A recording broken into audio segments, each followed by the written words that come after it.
பதினெட்டு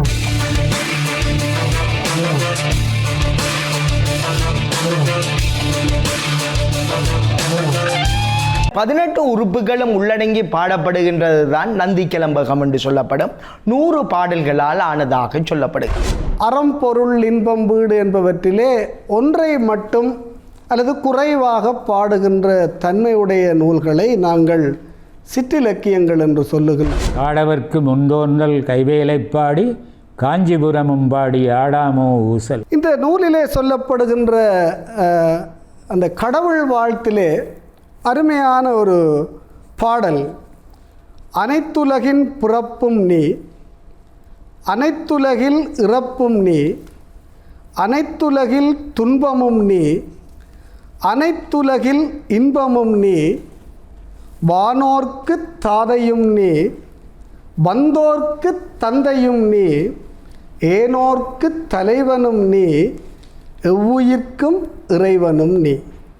ஊழினி உலகினி உருவும் நீ, அருவும் நீ, ஆளினி, அமுதம் நீ, அறமும் நீ, மரமும் நீ என்று இறைவன் எங்கும் வியாபித்திருக்கின்ற ஒரு அற்புதமான ஒரு கடவுள் வாழ்த்தினை நந்தி கிளம்பகத்தினுடைய ஆசிரியர் பாடியிருப்பார். உண்மையிலே இக்காலத்திலே தோற்றம் பெற்ற நந்தி கிளம்பகம் முத்தொள்ளாயிரம் என்கிற நூலினுடைய ஆசிரியர்களை நாம் அறியுமாறு இல்லை. எங்களுடைய வரலாற்றிலே சொல்லப்படுகின்ற பொழுது அவருடைய தம்பியாக இருக்கின்ற 4வது தம்பியினுடைய அந்த அறம்பாடுதலாக அது அமைகின்றது என்கின்ற ஒரு விடயத்தை தான் நாம் இங்கு சொல்லுகின்றோம். நந்திவர்மனுடைய பல்வேறுபட்ட சிறப்புகளை சொல்லுகின்ற அந்த பாடலிலே நாங்கள் படிக்கின்ற காலத்திலே எங்களுடைய பேராசிரியர்கள், எங்களுடைய ஆசிரியர்கள், பாடசாலை காலங்களிலே எல்லோரும் சொல்லுகின்ற நேயர்களுக்கும் தெரிந்த ஒரு பாடலாக இருப்பது அந்த போர்க்களத்திலே தலைவன் நிற்கின்றான். போர்க்களத்திலே அந்த வெற்றி பெற்று அவர்கள் அந்த போர்க்களத்தில் இருக்கின்ற வீரர்களுக்கெல்லாம் ஓய்வு கொடுத்து எல்லோரும் வீட்டுக்கு செல்லுகின்ற நினைவோடு அவர்கள் வீட்டை நோக்கி வந்து கொண்டிருக்கின்றார்கள். அப்போ வீட்டை நோக்கி அவர்கள் வந்து கொண்டிருக்கின்ற பொழுது அவர்கள் தங்களுடைய தேரிலே, இன்றைக்கென்றால் வாகனத்திலே, அன்றைக்கு தேரிலே வந்து கொண்டிருக்கின்ற பொழுது ஒரு தலைவன் மிக வேகமாக தன்னுடைய தலைவியை காணுவதற்கு சென்று கொண்டிருக்கின்றான். அப்பொழுது மேகத்தை பார்க்கின்றான். ஓடுகின்ற மேகங்காள் ஓடாத தேரில் வெறும் கூடு வருதென்று கூறுங்காள், நாடியே நந்திச்சி ராமனுடைய நல் நகரில் நன்னுதலை சந்திச்சீராமாகில் தான். என்னுடைய உயிர் அவளிடம் ஏற்கனவே சென்று விட்டது, என்னுடைய உடல் மட்டுமே இங்கு இந்த தேரிலே வருகின்றது. ஓடாத தேரில், அது வேகமாக ஓடிக்கொண்டு தான் இருக்கின்றது, ஆனால் அந்த தேர் அவனுக்கு ஓடாத தேராக தெரிகின்றது. இந்த காதலினுடைய அவனுடைய நினைவு, இந்த உலகத்திலே சொல்லுவார்கள் அதிவேகமானது என்றால் விஞ்ஞானம் பல்வேறுபட்ட விடயங்களை சொல்லும். ஒளி வேகமானது என்று சொல்லுகிற பொழுது எங்களுடைய இலக்கியம் சொல்லும் இந்த மனம் மிக வேகமானது. ஒரு கணத்திலே, இந்த நினைக்கின்ற கணத்திலே நாங்கள் அங்கு நிற்கக்கூடிய வேகமுடையது தான் இந்த மனம். அந்த மனத்தினுடைய வேகத்தோடு அந்த தேர் ஓட முடியாமல் ஓடாத தேரில் வெறும் கூடு வருதென்று கூறுங்கள் என்று பாடுகின்ற அந்த பாடல். அதில் கூடுதான் வருவதென்றால் உயிர் ஏற்கனவே அவர்களிடம் உயிர் ஏற்கனவே போய் சேர்ந்து விட்டது. வெறும் இன்ஃபார்ம் பண்ண பொடி மட்டும்தான் போது தேரிலே. ஒரு மிகுந்த ஒரு கற்பனை வளம். தலைவனும் தலைவியும் பிரிந்திருக்கிறார்கள். ஒரு பாடலிலே தலைவன் போர்க்களத்திலே இருக்கின்றான், தலைவி வீட்டை இருக்கின்றாள். மங்கையர்கண் புனல் பொழிய மழை பொழியும் காலம், இந்த மழைக்காலத்திலே நான் வந்து விடுவேன் என்று சொல்லி போட்டு அவன் போய்த்தான். மழை தொடங்கிவிட்டது, வரவில்லை. மங்கையர்கண் புனல் பொழிய மழை பொழியும் காலம், மாரவேள் சிலை குனிக்க மயில் குனிக்கும் காலம், கொங்கைகளும் கொன்றைகளும் பொன்சொரியும் காலம், கோகநக நகைமுல்லை முகை நகைக்கும் காலம், செங்கை முகில் அணைய கொடை செம்பொன் பெய் ஏக, தியாகி எனும் நந்தியருள் சேராத காலம். இதில் நான் ரொம்ப ரசிக்கிறது, அங்குயிரும் இங்குடலும் ஆனமழை காலம், அவர் ஒருவர் நாம் ஒருவர் ஆன கொடும் காலம். இந்த நாமே அவர் ஒருவர் என்று தான் சொல்கிறார். அவர் ஒருவர், அவர் ஒருவராக இருக்கிறார், ஆனால் நான் இங்கே நாமாக இருக்கிறோம். நாம் ஒருவர் ஆன கொடும் காலம். இந்த காலம் காலம் நான் நினைக்கிற இயைபு தொடையாக ஒரு தொடரை இறுதியிலே வைத்து பாடுகின்ற ஒரு அற்புதமான ஒரு பெண்ணினுடைய பிரிவை சொல்லுகின்ற பாடல்.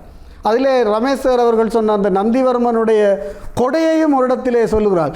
செங்கை முகில் அணைய கொடை செம்பொன் பெய் ஏகத்தியாகியனும் நந்தியருள் சேராத காலம். இந்த நந்திவர்மனுடைய அருளை கூட நமக்கு கிடைக்கவில்லை என்கின்ற அற்புதமான ஒரு பிரிவுத்தியரை சொல்லுகின்ற ஒரு மிக எல்லோரையும் நினைக்கின்ற ஒரு சிறந்த ஒரு பாடலாக நாங்கள் பார்க்கிறோம். நந்தி கலம்பகத்தில் இன்னும் ஒரு சிறப்பை சொல்லலாம். இது கலம்பகமாக இருந்தாலும் பெரும்பாலான இடங்களிலே அது அந்தாதியாக அமைவதை நாங்கள் அந்த பாடல்களிலே காணக்கூடியதாக இருக்கிறது.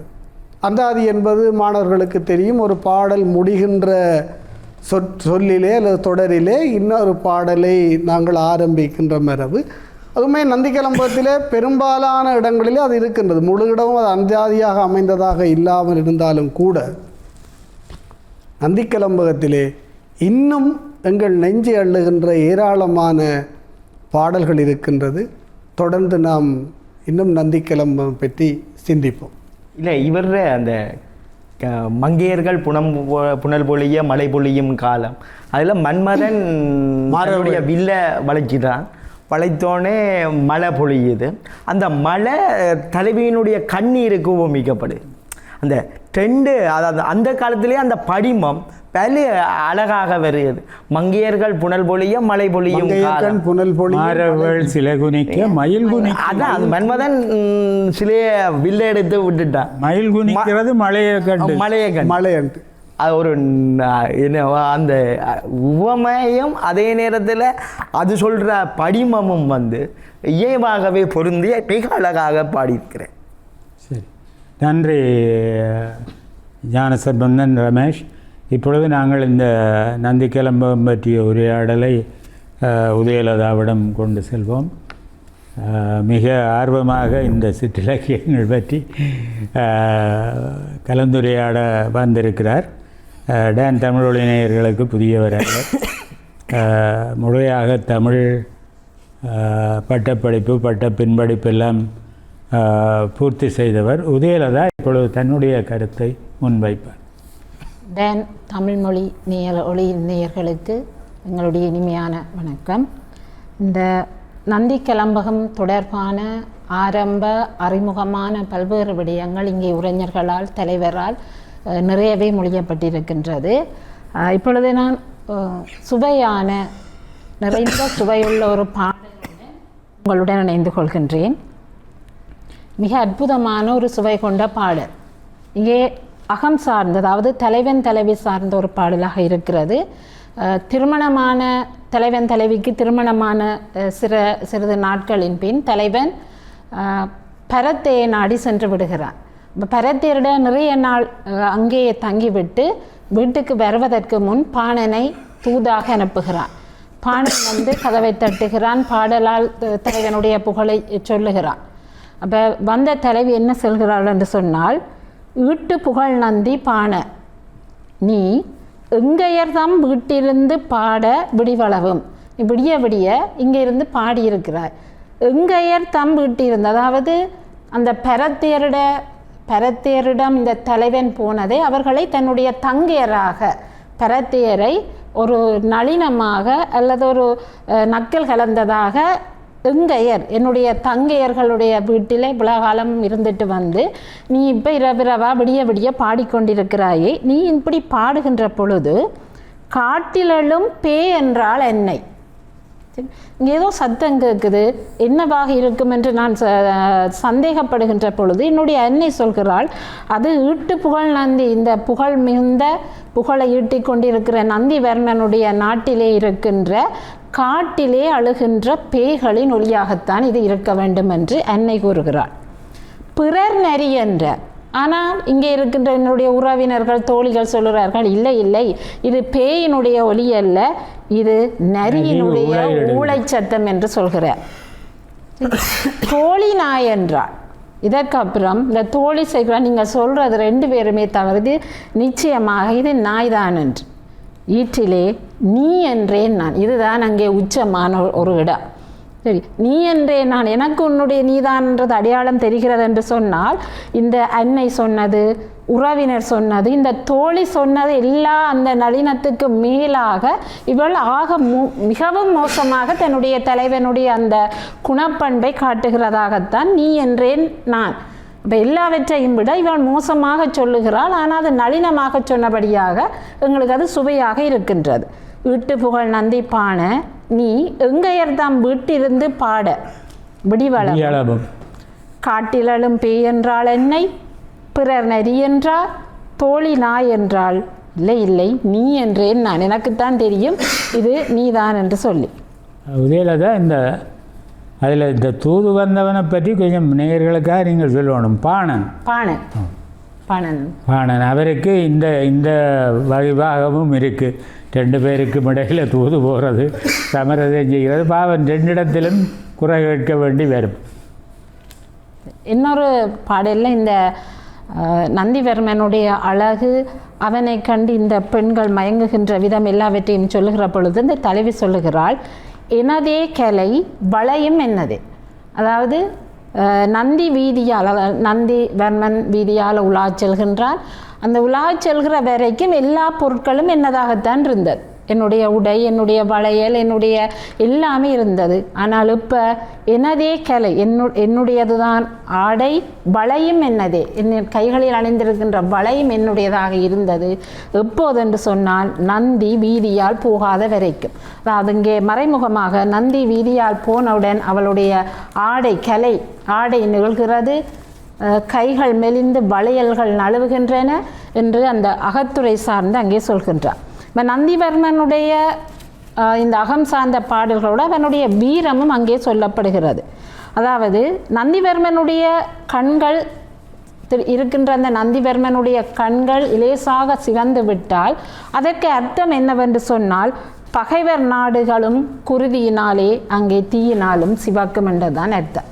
நந்திவர்மனுடைய கண்கள் சிவந்தால் பகைவர் நாடுகள் குருதியினாலும் தீயினாலும் சிவக்கும். அதேபோல் அவனுடைய புருவங்கள் துடித்தாள். அதாவது நந்திவர்மனுடைய புருவம் லேசாக துடிக்கிறது என்று சொன்னால் அதுக்கு அர்த்தம் என்னென்று சொன்னால், உன்னுடைய அதாவது நந்திவர்மனுடைய பாதங்களை வணங்காதவர்களுடைய அந்த மன்னர்களினுடைய இடப்புருவம் துடிக்கும். இடப்புருவம் என்று குறிப்பாக சொல்வதற்கு காரணம் என்னன்னு சொன்னால், எங்களிடம் ஒரு நம்பிக்கை இருக்கிறது, இந்த ஆண்களினுடைய இடது புருவம் துடித்தால் அங்கே தீய சகுனம் என்றதுக்காகத்தான் இடப்புருவம் துடிக்கும் என்று சொல்கின்றார். அடுத்தது உரையில் இருந்து வெளிப்பட்டார். அதாவது நந்திவர்மனுடைய அவனுடைய வைத்திருக்கின்ற அந்த உரையில் இருந்து வெளிப்பட்டால் அங்கே வெற்றியை பறைசாற்றுகின்ற முரசினுடைய ஒலிக்கும். அதோடு இன்னொன்று மேலதிகமாக சொல்லப்பட்டிருக்கிறது, அந்த பகை அரசர்களுடைய மனைவியர் பெண்களுடைய அந்த பூண், அதாவது தாலி பூண் உடைகின்ற வளையல் உடைகின்ற ஒலிகள் கேட்கும் என்று. இங்கே உரையிலிருந்து நந்திவர்மனுடைய உரையிலிருந்து வெளிப்படுவதற்கும் இந்த பெண்களுடைய தாலி பூண் அல்லது வளைகள் உடைகிறதுக்கும் என்ன தொடர்பென்று நாங்கள் சற்று உள்நோக்கி ஆராய்ந்தோம் என்று சொன்னால், அதிலே மறைமுகமாக படிமமாக ஒரு விஷயம் சொல்லப்பட்டிருக்கிறது. ஏனென்றால் நந்திவர்மனுடைய உரையிலிருந்து வெளிப்பட்டால் பகை அரசர்கள் எல்லோரும் மாண்டு விடுவர், கொல்லப்பட்டு விடுவர். அவர்கள் இறந்து விட்டால் அங்கே அவருடைய மனைவியருடைய தாலி வளையல் இழக்கப்படும் என்றதை மறைமுகமாக அங்கே சொல்கின்றார். அத்துடன் மத யானை மீதமர்ந்து போருக்கு கிளம்பினார். அவன் மத யானை மேலிருந்து போருக்கு கிளம்பினால் பகைவர்களுக்கு குருதி கொப்பளிக்கும் என்று சொல்லி அவனுடைய வீரத்தை இவ்வாறு ஒவ்வொன்றாக சொல்லப்படுகின்றது. இந்த இறுதிப்பாடாக ஏற்கனவே இங்கே சொல்லப்பட்ட இந்த வானூறு மதி என்றது நான் நினைக்கிறேன் ஒரு கையறு நிலைப்பாடு. இறந்த பொழுது என்ன செய்வதென்று தெரியாமல் நானும் என் கேள்வியும் அதோட தேன் சிந்தும் திருமகள் அரியணை அடைந்தாள். அதில் அந்த திருமகள் கூட இதுவரை நந்திவர்மனோடு இருந்த திருமகள் இருந்தவள் மலரால் அரியிடம் சேர்ந்தால் செந்தழல் சேர்ந்ததுன் மேனி சொன்ன ஒவ்வொன்றும் வெனட்ட இருந்து போனதால மதி வந்து வளவு ஒளியை பெற்றிருக்கிறது. காட்டில் இருக்கிற புலிக்கு அந்த வீரம் வந்திருக்கிறது. அப்படி ஒவ்வொன்றாக தெரிவிக்க இந்த தேனொரு மலரால் அவள் கூட அரியணை போய் சேர்ந்து விட்டாள். ஆனால் நானும் என்னுடைய கலியும் என்னுடைய வறுமையும் எங்கே புகுவேன் என்று சொல்லி அந்த தன்னுடைய கையறு நிலைப்பாடலை அவர் சொல்லுகின்றார். மிகுதி விடயங்களை அடுத்த சுற்றிலே இணைந்து நன்றி உதயலதா. உண்மையிலே மிகவும் படிக்கவும் கேட்கவும் உள்ளமொன்றி உருகவும் அரிய இலக்கியமாக இருக்கிற நந்தி கிளம்பகத்தை இன்றைக்கு நாங்கள் இந்த கலந்துரையாடலில் எடுத்திருக்கிறோம். ஏனைய சிற்றிலக்கியங்களுக்கும் போக வேண்டி இருப்பதால் அதாவது நந்திவர்மனை பற்றி சொல்கிற அந்த நந்திவர்மனுடைய நாட்டில் அந்த பெண்ணானவள் எப்படி இருப்பாள் என்றதை பற்றி ஒரு பாடல் இருக்குது. அன்ன மடமயிலை யாடி மதையானை நந்தி வரியோர் சொன்ன பொருள் நல்கு வல்ல உள்ள தொகுநீர தொண்டை வள நாட்டென்ன நடையாளை அல்குள் பெரியாளை அங்கை அகழ்வான் மின்னை மெலிவாளை நூலின் இடையாளை நேர்வ மயிலே என்று சொல்லி அந்த பாடல் அமையும். உண்மையில் அந்த பாடல் நந்திவர்மனுடைய வீரம் பற்றி சொல்லப்பட்ட விஷயங்களை சொன்னாங்க. நந்திவர்மன் மயிலை என்ற நகரை ஆள்பவன். அந்த நந்திவர்மன் மயிலை என்ற நகரை ஆள்பவன் வறியோர் கேட்டவுடன் பொருளை நல்கும் குணமுடையவன்.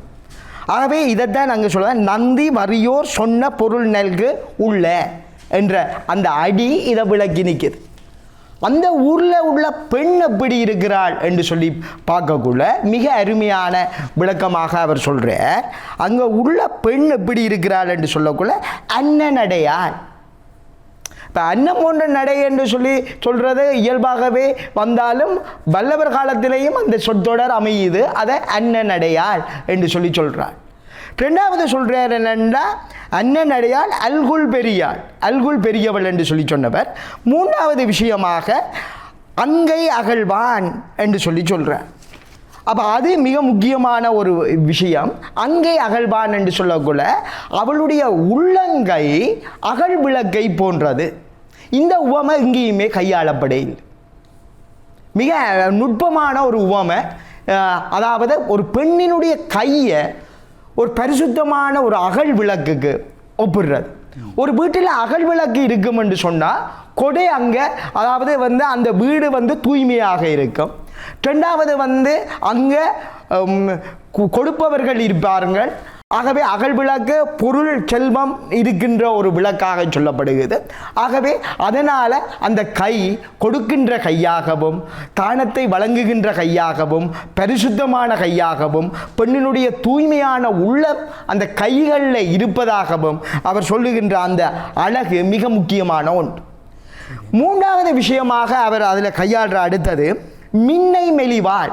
அதாவது மெல்லிய இளம் பெண் என்றதை மின்னை மெலிவாள் என்ற சொற்றொடர் எடுத்து காட்டுது. மின்னை மெலிவாள், மின் போன்ற கொடியிடையை உடையவள் என்று சொல்லி பின்னால் அவர் நிற்பாங்க. ஆனால் இவர் மின் மெலிவாள், மின்னை மெலிவாள் என்று சொல்லி நூலின் இடையாள் என்று சொல்லி இடையவர் நிற்கிறார். அப்போ இடை நூல் போன்ற இடையை உடையவள் அவள் என்று சொல்லப்படுது. இந்த நேரத்தில் சங்க இலக்கியங்களில் இந்த நூல் போன்ற இடை என்றது இளைபுரை மங்குள் என்று மங்குள் என்ற இடை இடை புலை மங்குள் என்று சொல்லி அந்த இடை நூலுக்கு சொல்லப்படுது. அதாவது அந்த இடையானது எப்படி இருக்கும் என்றால் நூல் போல மெலிந்து இலை போன்று நுட்பமான இடையினை உடையவள் என்று சொல்லி சங்க இலக்கியத்தில் கையாளப்பட்ட அந்த இதில் எடுத்து விளக்கப்படுது. அதே நேரத்தில் எனக்கு வசந்த சேனை பந்தடிக்கும் பொழுது அவளுடைய இடை இந்த அசைவு மெலிந்து அவள் அசைய அங்கே அந்த அசைய அங்கே அந்த இடையை எதுக்கு உவமிக்கப்படுகுதுன்னு சொன்னால் மன்மதனுடைய கணையில் இருந்து நான்கள் பறப்பதற்கு உவமிக்கப்படுவதும் இங்கு சொல்லத்தக்கது. ஆக எனக்கு தந்த சந்தர்ப்பத்தை நன்றி கூறி இதனை நான் நிறைவு செய்கிறேன். நன்றி ரமேஷ். நாங்கள் நந்திக்கலம்பகத்தை சற்று விரிவாக சுவைபட எல்லோரும் அதற்குள்ளே நுழைந்து நேயர்களோடு பகிர்ந்து கொண்டுள்ளார்கள். சுவாரஸ்யமான இந்த கலந்துரையாடலாக இது அமைந்தது. கலந்து கொள்கிறவர்கள் எல்லோரும் ரமேஷ், ஞானசம்பந்தன், உதயலதா எல்லோரும் இந்த நூலோடு பரிச்சயமாக இருக்கிறபடியால் அவர்கள் சுவைத்து, தாங்களும் சுவைத்து, கேட்பவர்களும் ரசிக்கும்படியாக இதை சொல்லியிருக்கிறார்கள்.